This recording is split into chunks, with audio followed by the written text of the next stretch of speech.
Swings and Things is a fun park, and we've actually we're the oldest fun park in the eastern half of the United States. We started across the street with just a batting range in 1982. Started Swings and Things in 1987, and it's kind of a mall of attractions. We have the tour-style miniature golf courses. We have 2 great go-kart tracks. We've got the largest batting range in the eastern half of the United States. We have bumper boats with squirt guns. We got a phenomenal paintball field, and we have a large 2-story game room.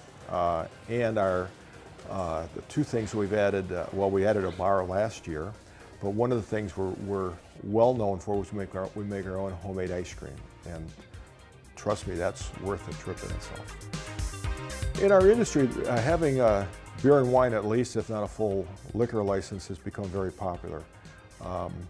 Mom and Dad, Grandma and Grandpa, they like to come out, and our place is very safe, so a lot of times they come out and the kids don't want the Mom and Dad hanging out with them, but yet Mom and Dad might be driving. We get people from a 5-county area.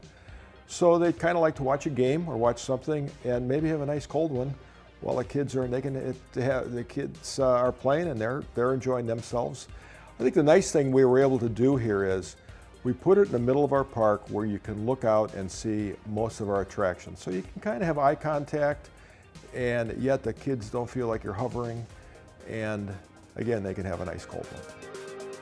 Well, I owe a lot of this to my son. I did a lot of the design, but my son, Josh, actually was a pretty big-time college baseball coach, and he's now an English teacher at Strongsville.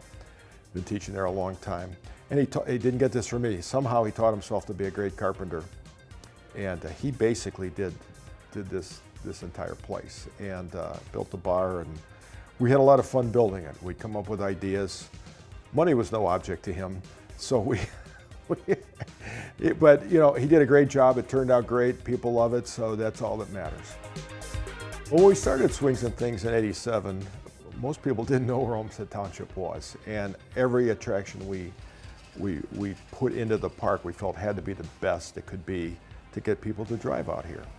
So when it came out to some sort of soft serve ice cream or ice cream, someone suggested to us, did you ever think of homemade ice cream? And my wife, who at the time was a nutrition major, the light bulb went out over her head. We truly use the very best ingredients. A lot of it we can't get from local distributors. We have to have it shipped in from all over the country. When we get our pecans, they're half pecans. Chocolate chips are big chips. Every ingredient is scrutinized closely by my wife. Her sister Helen helps her as well. It's great, people love it. We have a great following. I think once you've had it, you've become a fan of it.